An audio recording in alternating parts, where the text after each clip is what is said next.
I'm Cindy, and I'm an emotional resolution practitioner certified by the Emotional Health Institute.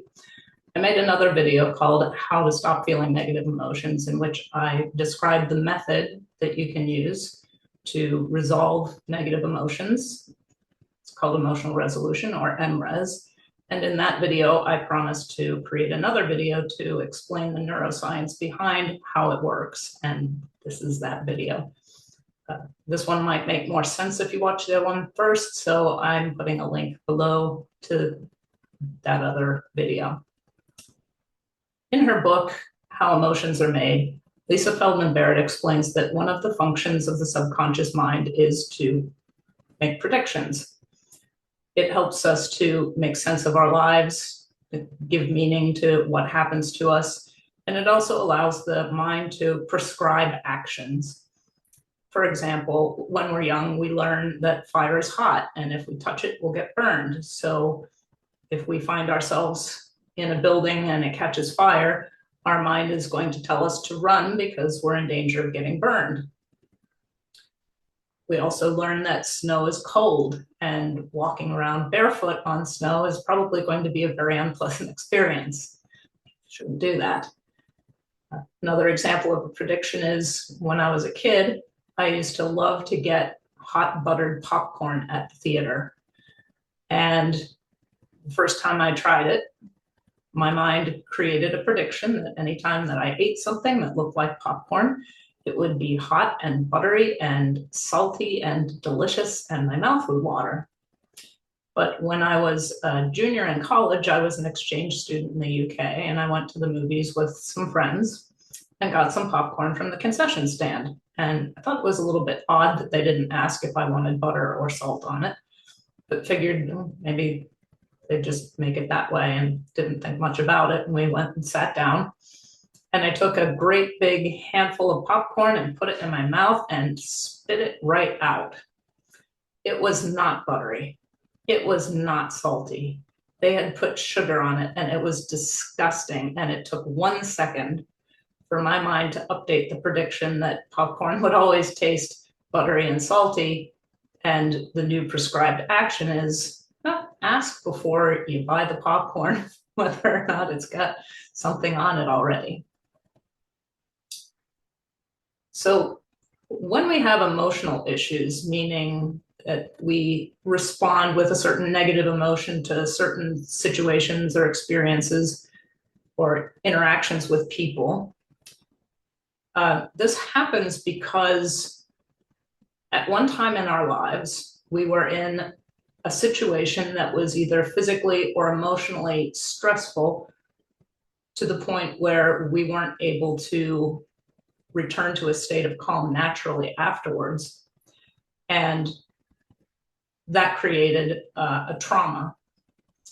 And a lot of people think that trauma is something like getting involved in a car accident and getting badly injured, or a soldier in combat getting shot and wounded, or being involved in some kind of a natural disaster. But the trauma isn't something that happens to us. It's our reaction to the experiences that we have.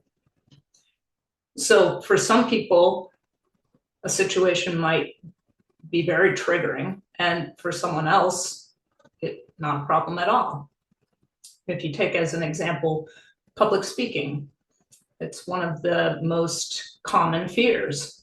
But some people get up on a stage and do a TED talk and they don't even seem to break a sweat, where others have to give a presentation at work, and just the thought of giving that presentation makes them feel nervous or anxious or even fearful. So why is it that some people experience something as a traumatic event and others don't? The answer to that question lies in the idea of neuroconstruction, meaning that our experiences wire our brains differently. So I'm going to take, for an example, two boys, Billy and Jimmy, and they both need to give a presentation at school. They have to stand up in front of the class and speak.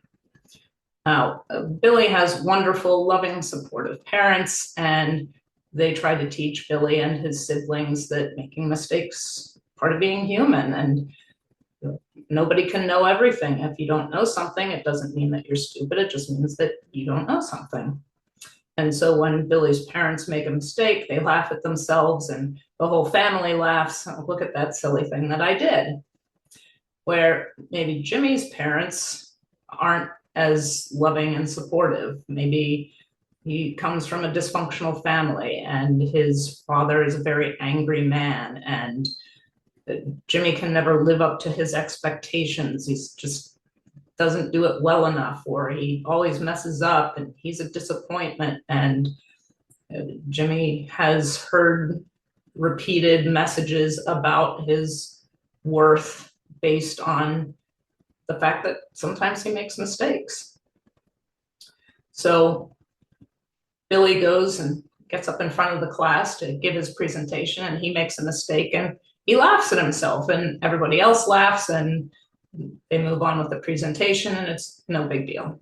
But when Jimmy gets up to give his presentation, he makes a mistake, and something entirely different could happen to him. And I'm going to bring up a graphic to help explain. So imagine that on the left, we have Billy, who's calm, and on the right, we have Jimmy, who is stressed. And the black line that's separating the head right above the ears on both of them is just a way to represent to you the difference between the conscious mind, which is above the line, and the subconscious mind, which is below the line. So when Billy makes a mistake, he's able to remain calm, he laughs it off. But when Jimmy makes a mistake, he starts to feel a negative emotion, a strong sense of something having gone wrong. And in order to protect him, his conscious mind dissociates. According to a University of Pennsylvania study, the conscious mind can process 2,000 bits of information per second, where the subconscious mind can process 400 billion bits. So the conscious mind is in place to act as a filter, because if we had 400 bits of information coming in through our senses that we had to process, we wouldn't be able to function. It would be too much. So Jimmy makes a mistake, everybody's laughing at him, and his conscious mind dissociates. The subconscious mind acts kind of like a black box in an airplane, and it's still recording everything that's happening. It's recording what Jimmy's seeing, possibly the laughing faces of his classmates, or what he's hearing, the laughter. Maybe he's feeling sweaty palms and he notices that he's rubbing his hands against his jeans to try to dry them off. He notices his face is flushed, and the green lines represent sensations that he may be feeling in his body, like a racing heart, a clenching gut, hot, sweaty palms, maybe his throat gets tight. And all of these sensations together, he labels as an emotion, like frustration or fear or anxiety, or however he labels it. And we all label the sensations that we feel in our bodies differently. It's unique to each one of us. So Jimmy has now dissociated. His mind is still recording everything that's happening to him, so that in the future, when he encounters a similar situation, like he's grown up, he's got a job, he has to give a presentation to some colleagues at work, the thought of getting up in front of others could cause him anxiety, fear, whatever he may label that as, because the subconscious is recognizing certain elements from that original experience, and then the same emotions are generated in the body in response to the mind's prediction that I'm going to be embarrassed, I'm going to be humiliated. So he continues to have that same reaction until that prediction is updated. And the way the prediction gets updated is if Jimmy's thinking about that presentation that he has to give the next day and he's starting to feel anxious, if he closes his eyes, notices his sensations, and then pays attention to them as they start to change until his body is able to integrate that and calm itself naturally, which it couldn't do when he was a kid, the mind will then update the prediction from, if I speak in front of people, I'll feel embarrassed or humiliated, to nothing's going to happen. There's no danger. So using emotional resolution to resolve these old stuck emotions that are causing the mind to continue to predict danger, even though Jimmy may have given a dozen presentations as an adult and nobody laughed at him and he didn't feel embarrassed or humiliated. This allows the mind to get in sync with his current reality. So now that you have an understanding of how traumatic events affect us, especially when we're not able to return to a state of calm after the initial traumatic event and our body is not able to process those emotions, how these situations that you find having the same reaction to over and over again in your present could very well be linked to something that happened to you in the past. And you can use MRES to update the mind's prediction by allowing yourself to feel the sensations in your body when you're having that reaction, and allow your body to naturally calm itself. Then you'll be able to face those similar circumstances without having that old emotional reaction. And the most important part in this is noticing that you're having an emotional reaction.